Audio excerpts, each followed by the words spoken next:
The autumn leaves were falling outside my kitchen window when my daughter Beatrice spoke the words that would change everything. I was preparing her favorite meal, roast beef with Yorkshire pudding, the same recipe my mother had taught me 63 years ago. The aroma filled our modest home, and I hummed softly, anticipating the smile on her face when she tasted it. "Mother, we need to talk," Beatrice announced, her voice cold as winter frost. I turned from the stove, wiping my hands on my apron, the same floral apron I'd worn for 30 years. My daughter stood in the doorway, her designer handbag clutched tightly, her expression harder than I'd ever seen it. "Of course, darling. Dinner will be ready in—" "I don't want your dinner," she interrupted, her words cutting through the warm kitchen air like a blade. "I want to know about your will." My heart skipped a beat. "My will? Beatrice, why would you—" "Because I've been talking to Harold," she said, referring to my late husband's brother. "He says you've been acting strangely, giving money to that church, donating to those ridiculous charities. Are you losing your mind, Mother?" The wooden spoon in my hand trembled. After 63 years of life, 42 years of marriage, and 38 years of motherhood, I thought I knew heartbreak. I was wrong. "Beatrice, I don't understand. Those donations, they're small amounts. I give what I can to help others, just as your father and I always did." She laughed, but there was no humor in it. "Help others? Mother, you're old. You need to think about your future, about my future, about Margaret's future," she added, referring to her teenage daughter.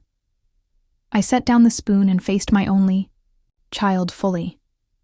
"Your future is secure, dear. You have a good job, a lovely home.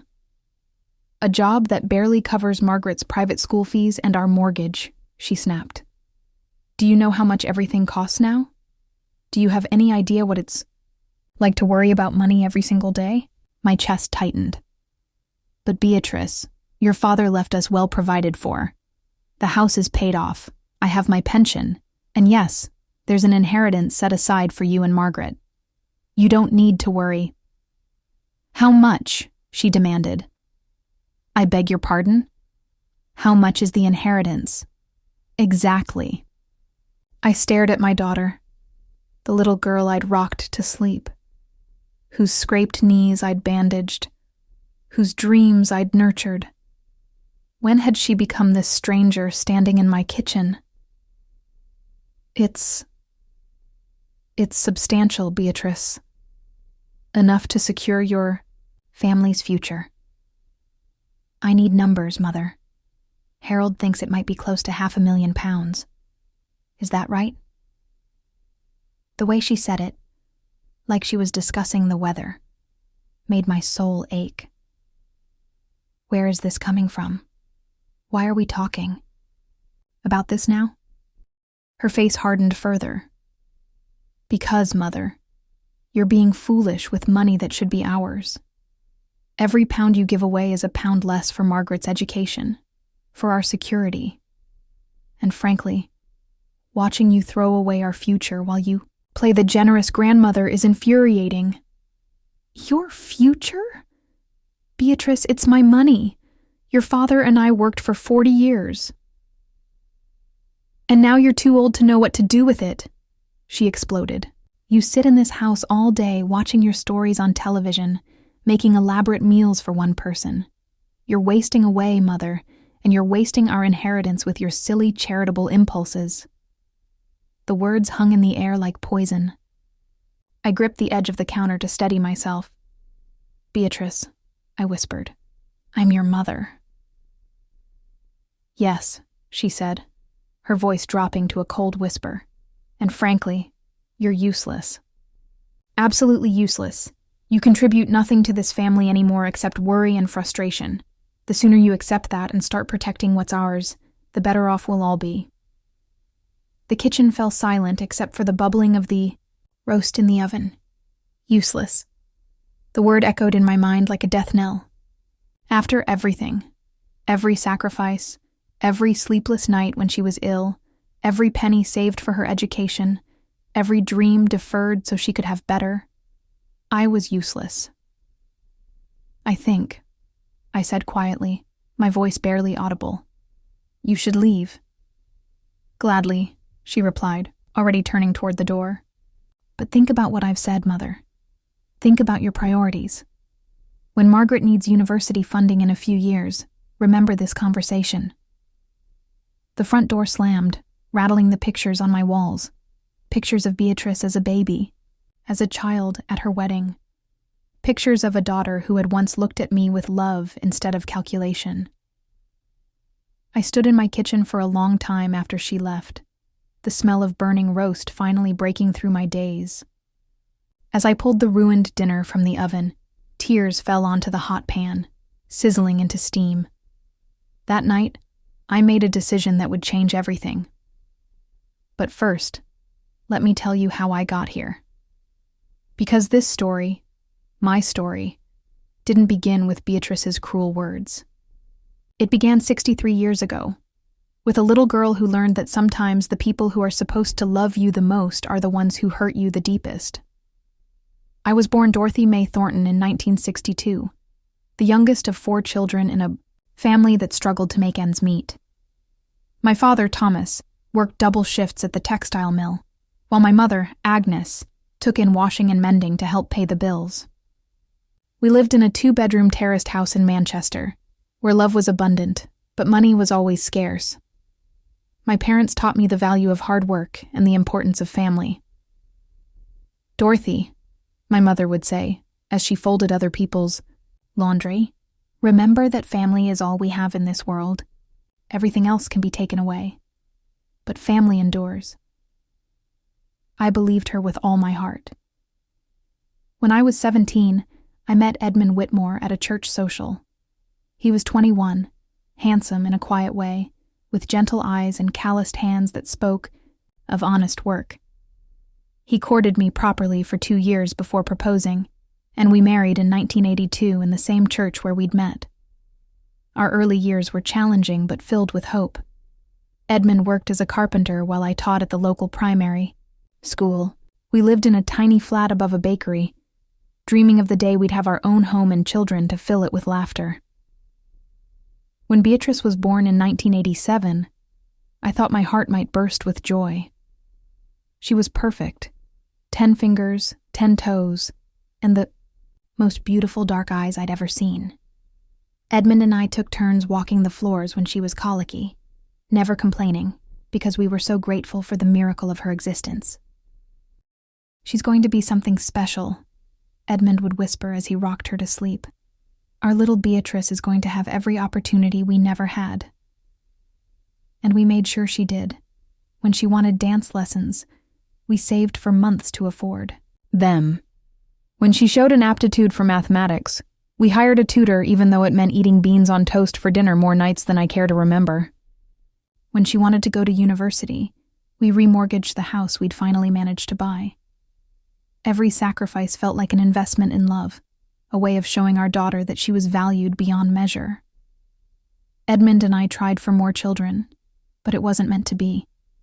Beatrice remained our only child, and perhaps that made us love her too much, give her too much, shield her from too many of life's harder truths. I worked for 35 years as a teacher, watching other people's children grow and learn while pouring extra love into my own. Edmund built our savings pound by pound, saving for retirement and for Beatrice's future. We lived modestly, traveled rarely, and found our greatest joy in watching our daughter succeed. When Beatrice graduated from university with honors in business administration, Edmund and I wept with pride. When she landed her first job at a prestigious firm in London, we celebrated as if she'd won the lottery. When she married James, a decent man from a good family, we believed we'd given her everything she needed for a happy life.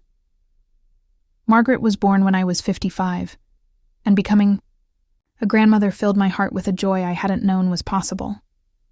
This beautiful little girl with Beatrice's dark eyes and Edmund's gentle smile seemed like a promise that our family would continue, that the love we'd built would endure for generations. Edmund died suddenly of a heart attack when Margaret was 12. One moment he was helping me plant roses in our garden, and the next he was gone. The doctor said it was quick, that he wouldn't have suffered, but that knowledge did nothing to ease the gaping hole his absence left in my world.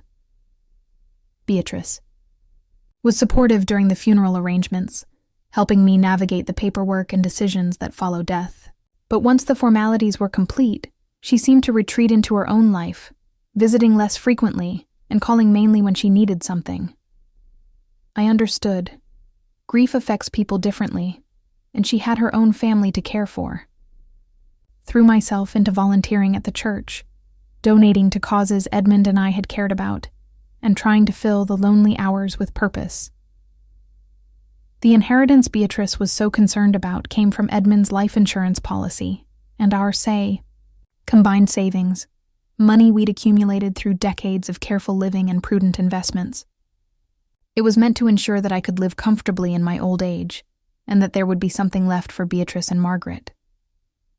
Never did I imagine that this financial security would become a source of such pain. After Beatrice's devastating visit, I spent 3 sleepless nights replaying her words. "You're useless." The phrase echoed in my mind during the day and haunted my dreams at night. I found myself questioning everything. Every choice I'd made as a mother, every sacrifice Edmund and I had endured, every moment of pride I'd felt in my daughter's accomplishments. Had I failed so completely that my own child could look at me with such contempt? On the 4th morning, I decided to take a walk through Victoria Park, hoping the autumn air might clear my head. The park had always been my sanctuary, a place where Edmund and I had courted, where we'd pushed Beatrice on, the swings where we'd taught Margaret to ride her bicycle.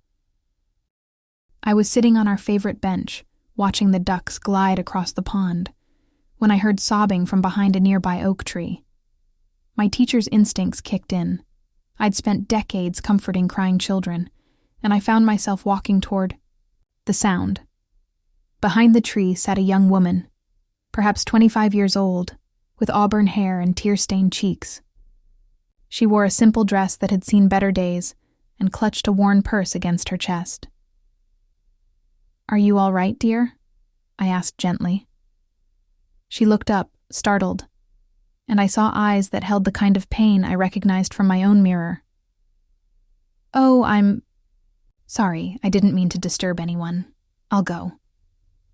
"Please don't," I said, settling onto the grass beside her despite my creaking knees. "I'm Dorothy, and you look like you could use a friend." She hesitated, then whispered, "I'm Rose Mitchell." The name suited her. There was something delicate and beautiful about her despite her obvious distress. "What's troubling you, Rose?"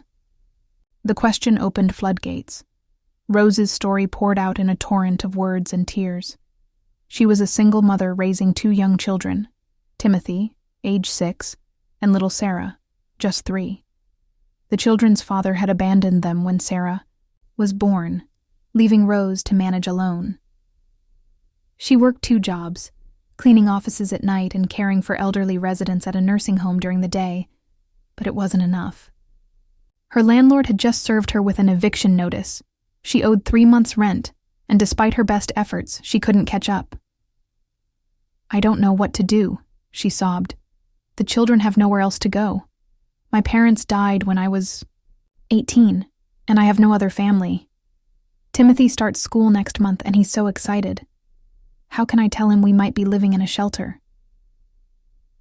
My heart ached for this young woman who was fighting so hard to provide for her children.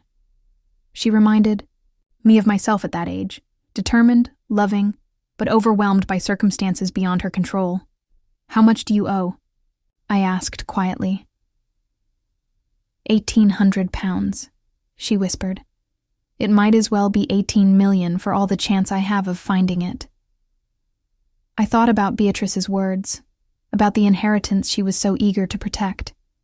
Here was a mother who would give anything to secure her children's future, while my own daughter saw me as nothing more than an obstacle to her financial security. "Rose," I said carefully, What if someone helped you with the rent? What then? She looked at me with confusion. I couldn't accept charity. I'm not looking for handouts, I guess I just needed someone to listen. It wouldn't be charity, I replied. It would be one mother helping another. I learned that Rose had left school at 16 to care for her ailing parents. She'd never had the opportunity for further education or career training. She worked harder than anyone should have to work, often going without meals to ensure her children had enough to eat. That evening, I made a decision that would have horrified Beatrice. I withdrew £2,000 from my savings account, enough to cover Rose's rent arrears and give her a small buffer for the future. When I handed her the envelope the next day, Rose stared at it as if it contained poison. "I can't take this," she said firmly. "You don't even know me." "I know you're a good mother," I replied. "I know you love your children enough to work yourself to exhaustion for them. I know you have integrity because you're trying to refuse help you desperately need. That's enough. For me." Rose wept as she accepted the money, promising to pay me back somehow, someday. I assured her that wasn't necessary, that seeing her children secure was payment enough. But that wasn't the end of our story. It was just the beginning. If you're finding this story meaningful, please consider joining our community by hitting the subscribe button. Your support helps us share more stories that matter. Over the following weeks, Rose and I developed an unlikely friendship. She would stop by my house after her morning shift at the nursing home, often bringing Timothy and Sarah with her. The children were delightful. Timothy was curious and bright, while Sarah had the kind of infectious giggle that could light up the darkest room. I found myself looking forward to their visits more than I'd anticipated anything in months. Timothy would sit at my kitchen table doing his homework while I helped him with reading. Sarah would play with the collection of toys I'd kept from Beatrice's childhood, bringing them back to life with her imagination. Rose was hesitant to accept my hospitality at first, but gradually she relaxed. She would tell me about her work, her dreams for her children's future, her fears about whether she was doing enough for them. "You're doing everything," I assured her one afternoon as we watched. "The children play in my back garden. Love Rose. You're giving them love, and that's the most important thing any parent can provide." "Sometimes I wonder if love is enough," she replied sadly. "Timothy needs new school shoes, and Sarah's outgrown all her clothes. I work 2 jobs and I still can't give them what they need." That's when I made my second decision, one that would have sent Beatrice into absolute fury. I offered Rose a job. "I need help around the house," I explained. "The garden needs tending, and I'm getting too old to manage the heavy cleaning. I could pay you £20 an hour, and you could bring the children with you. It would be better than working nights, and you could spend more time with Timothy and Sarah." Rose stared at me. "Mrs. Whitmore, you're just being kind. You don't need—" "I need companionship," I said honestly. "I need purpose. I need to feel useful again." The word useful stuck in my throat, but I forced it out. If my own daughter thought I was useless, perhaps I could prove my worth to someone who would appreciate it. Rose accepted the job, and our arrangement worked beautifully. She would arrive each morning after dropping Timothy at school, bringing Sarah with her. While Rose worked, Sarah and I would bake biscuits, read stories, or tend to the flowers. When Timothy returned from school, I would help him with his lessons while Rose finished her tasks. The children brought life back to my house. Timothy's questions reminded me why I'd loved teaching, and Sarah's laughter filled the rooms that had been too quiet since Edmund's death. Rose's gratitude and hard work made me feel valued in a way I hadn't experienced since my daughter's cruel words. I began taking the children shopping for clothes and school supplies, justifying it as part of Rose's salary. When Timothy needed a winter coat, I bought him one. When Sarah's shoes were too small, I replaced them. These weren't grand gestures, just a grandmother's natural instinct to care for children who had captured her heart. Rose protested at first, but I reminded her that I was a childless grandmother with no one else to spoil. "Let me have this joy," I pleaded, and she reluctantly agreed. Beatrice called occasionally, but our conversations were stilted and brief. She never asked about my daily life, so she never learned about Rose and the children. When she did call, it was usually to complain about her own expenses or to make passive-aggressive comments about my spending. "I hope you're being sensible with your money, Mother," she would say. "Remember that Margaret will need university funding soon." I would assure her that I was being very sensible indeed, though I suspected she wouldn't approve of my definition of the word. As autumn turned to winter, I realized I was happier than I'd been since Edmund's death. Rose had become like a daughter to me, the kind of daughter who valued my opinions, appreciated my help, and treated me with the respect I'd somehow lost along the way. The children had given me a purpose I'd forgotten I needed. Timothy would run to me with his arithmetic problems, confident that Grandma Dorothy could solve anything. Sarah would climb into my lap for stories, falling asleep against my shoulder with complete trust. This was family, I realized. Not the obligation and resentment I'd been experiencing with Beatrice, but the genuine love and mutual support that Edmund and I had tried to build. It was during this period of contentment that I made the decision that would change everything. Christmas was approaching, and for the first time in years, I was excited about the holiday. Rose and the children would be spending Christmas Day with me, their first Christmas in their new flat, which they'd been able to afford thanks to Rose's increased income from working for me. I'd been secretly shopping for months, buying Timothy, the bicycle he'd been admiring in shop windows, and finding a beautiful doll for Sarah. For Rose, I'd purchased a warm winter coat and a gift certificate for a local spa, thinking she deserved a day of pampering after working so hard. It was while I was wrapping presents that Beatrice called with her annual Christmas demand. "Mother, James and I have decided to host Christmas dinner this year," she announced without preamble. "We'll expect you at noon on Christmas Day." "That's lovely, dear," I replied, "but I've already made plans." There was a pause. "Plans? What plans? You never have plans." The dismissive tone stung. "I'm spending Christmas with friends." "What friends? Mother, you don't have friends. You sit in that house all day watching television." I bit my tongue, choosing not to correct her misconceptions. "Nevertheless, I won't be available for Christmas dinner." "This is ridiculous," Beatrice snapped. "Cancel whatever this is. Family comes first, and Margaret is expecting to see her grandmother." "Then perhaps you should have called more than a week before Christmas to make arrangements," I replied, surprising myself with my firmness. "I can't believe you're being so difficult." "Fine. Come on Boxing Day instead. We'll have leftovers." Leftovers. As if I were an afterthought, a convenience to be accommodated when it suited them. "I'll let you know," I said quietly. "Let me know? Mother, what's gotten into you? You're acting very strangely." After I hung up, I sat in my kitchen thinking about family obligations versus family love. Beatrice expected my presence but had never asked if I wanted to be there. She assumed I had nothing better to do than sit alone until she decided to include me.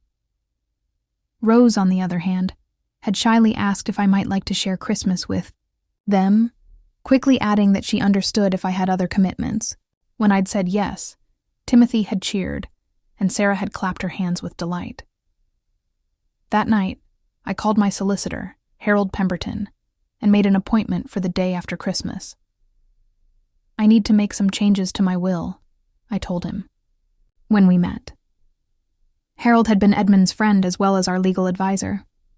He'd handled our wills, our house purchase, and various other legal matters over the years.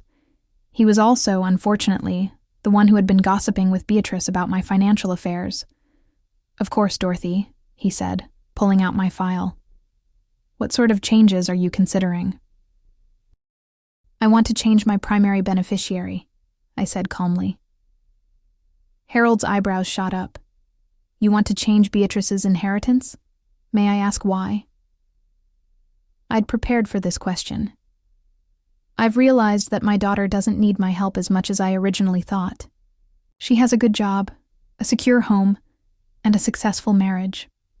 I'd like to help someone who genuinely needs assistance. I see, Harold said carefully. And who did you have in mind? A young woman named Rose Mitchell and her 2 children, Timothy and Sarah. Harold set down his pen. Dorothy, forgive me, but this is a very significant decision. Are you certain you want to leave your entire estate to people who aren't family members? They are family, I replied firmly. They're the family I've chosen. We spent the next hour going through the details. I left small bequests to several, charities Edmund and I had supported, and I set aside a modest amount for Margaret's education, enough to help with university costs, but not enough to spoil her. For Beatrice, I left the family china and silver, along with a letter explaining my decision. The rest of my estate, the house, the savings, the investments that totaled nearly £600,000, would go to Rose and her children. Dorothy, Harold said as we finished the paperwork. I feel obligated to mention that Beatrice might contest this will. Family members have certain legal rights. Let her try, I replied. I'm of sound mind. I'm making this decision freely, and I have good reasons for my choices. Document everything, Harold. I want this will to be unbreakable. Stories like this remind us why family bonds matter. If this tale is touching your heart, please consider subscribing to our channel for more meaningful content. I lived peacefully with my decision for several months.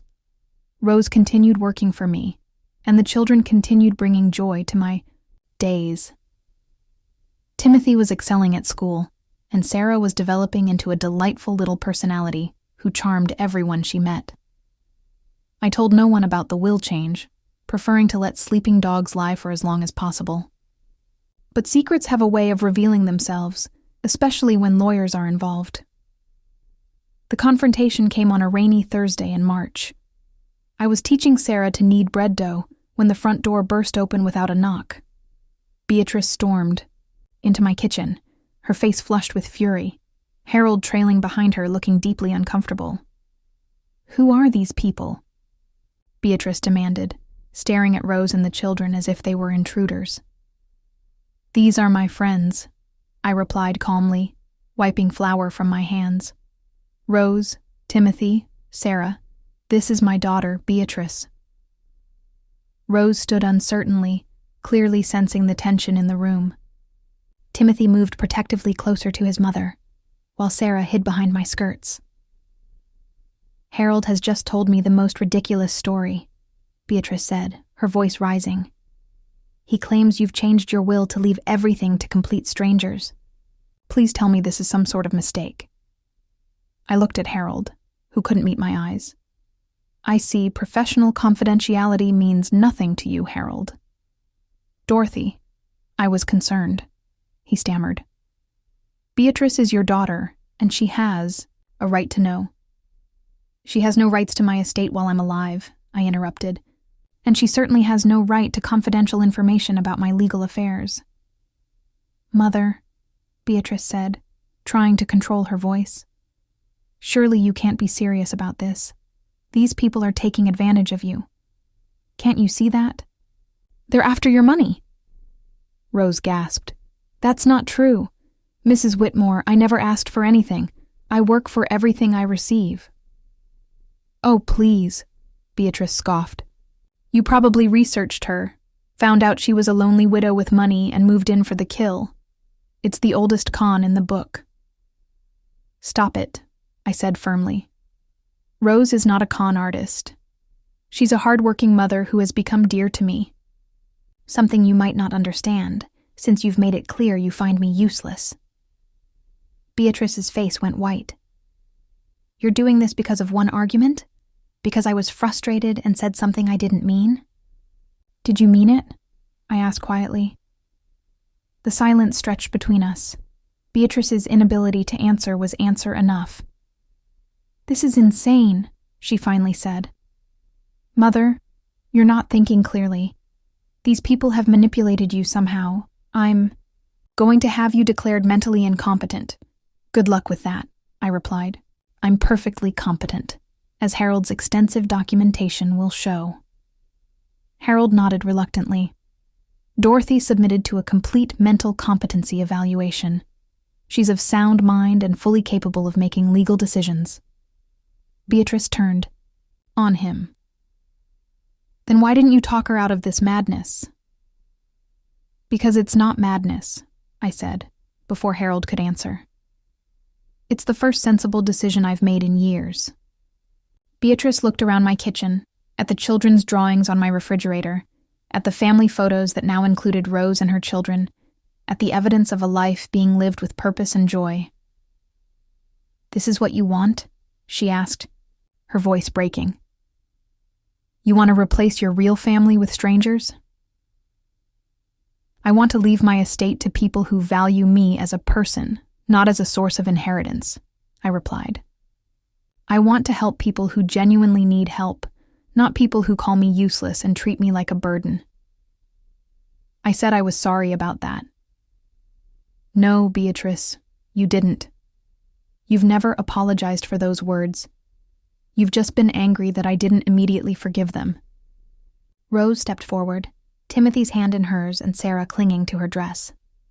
"Mrs. Whitmore, I think we should leave. This is a family matter." "You are family," I said firmly. "You're more family to me than anyone else in this room."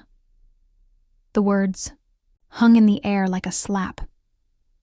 Beatrice stared at me with something approaching hatred, while Harold looked as if he wanted to disappear into the floor. "You'll regret this," Beatrice said finally. "When these people show their true colors, when they take your money and disappear, you'll regret choosing them over your own daughter." "If I'm wrong about them," I replied, "then I'll have made a mistake. But if I'm right about you, then I'll have saved myself from a lifetime of being treated as nothing more than a walking inheritance." Beatrice turned to leave, then paused at the door. "Don't expect me to visit anymore, Mother. Don't expect calls or cards or any acknowledgement that you exist. If you want to pretend these strangers are your family, then you can live with that choice." "I already am," I said quietly. After they left, Rose sank into a chair, shaking. "Mrs. Whitmore, I can't be responsible for destroying your relationship with your daughter. Maybe I should take the children and go. Maybe nothing," I interrupted. My relationship with Beatrice was already destroyed. She destroyed it the day she called me useless. "You didn't cause this, Rose. You simply helped me see what was already there."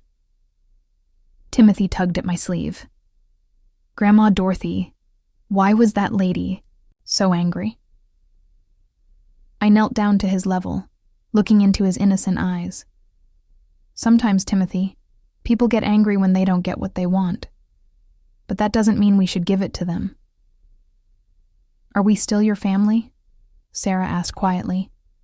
"You are absolutely still my family," I assured her. "Nothing and no one can change that." That night, after Rose and the children had gone home, I sat in my kitchen thinking about the confrontation. I felt no regret about my decision, only sadness that it had been necessary. I'd given Beatrice 38 years of unconditional love, and when I'd finally needed the same in return, she'd found me lacking. But Rose had shown me that family isn't just about blood relations. It's about people who show up, who care, who treat you with respect and kindness. It's about children who run to you with their problems and their joys, who trust you with their hearts. I'd found that family again, and no amount of anger or legal threats would make me let it go. True to her word, Beatrice stopped calling. Margaret's birthday came and went without a card from me. I wasn't invited to celebrate. Christmas approached with no acknowledgement that I existed. I won't lie and say it didn't hurt. Despite everything, Beatrice was still my daughter, and Margaret was still my granddaughter. I grieved for the relationship we'd lost, even as I treasured the one I'd gained. Rose worried constantly about the situation. "I feel like I've stolen something from you," she would say. "Your daughter, your granddaughter, they should be here with you." "They chose not to be here," I would remind her. "That's not your fault." As the months passed, I watched Timothy and Sarah grow and thrive. Timothy's reading improved dramatically, and he began showing an interest in mathematics that reminded me of Beatrice at that age. Sarah developed a love of gardening, spending hours with me among the flowers, learning the names of different plants and how to care for them. Rose blossomed as well. The constant stress of financial insecurity lifted, and she began to smile more readily. She enrolled in evening classes to improve her qualifications, studying for her GCSEs with determination that impressed everyone who knew her. "I want to be able to help people the way you've helped us," she told me. "Maybe work in social services, helping other families who are struggling." I was so proud of her ambition, her determination to better herself not just for her own sake, but to help others. That autumn, I made another decision that would have horrified Beatrice. I decided to sell my house. The property had become too large for my needs, and the maintenance was becoming burdensome. More importantly, I wanted to ensure that Rose and her children had long-term security. I found a lovely 2-bedroom flat in a retirement community, not one of those depressing places where people go to wait for death, but a vibrant community, with activities, gardens, and other residents who were living life to the fullest. With the proceeds from the house sale, I purchased a small house for Rose and the children. Nothing extravagant, but a proper home with a garden where Sarah could plant flowers and Timothy could play football with his friends. "I can't accept this," Rose protested when I presented her with the deed. "Mrs. Whitmore, this is too much. I've already taken so much from your family." "You haven't taken anything," I corrected her. "I've given freely, and I've received more in return than you could possibly imagine." I also established education funds for both children, enough to see them through university if they chose to pursue higher education. Timothy was showing remarkable academic potential, and Sarah had an artistic talent that deserved nurturing. The irony wasn't lost on me that I was doing for Rose's children what I'd done for Beatrice years earlier, investing in their futures, sacrificing my own comfort to give them opportunities. The difference was that Timothy and Sarah appreciated these gifts, understood their value, and showed genuine gratitude. When Timothy received a commendation at school for his improved reading, he brought the certificate to me first, his face glowing with pride. "Look, Grandma Dorothy, I did it!" When Sarah's pressed flower project won first prize at the community fair, she insisted that I share the ribbon with her. "We did it together," she said solemnly. "It wouldn't be pretty without your flowers." These moments of recognition, of being valued and appreciated, were worth more than all the money in the world. If you believe in the power of chosen family and second chances, please help us reach more people by subscribing to our channel. Your support makes stories like this possible. I'd been living in my new flat for 6 months when the knock came at my door. It was a Sunday afternoon in late spring, and I was helping Sarah with an art project when I heard the hesitant tapping. Through the peephole, I saw a young woman I didn't recognize, 17 or 18 years old, with dark hair and familiar eyes. My heart stopped as I realized who she must be. "Grandma Dorothy?" The voice called softly. "It's Margaret. Please, I need to talk to..."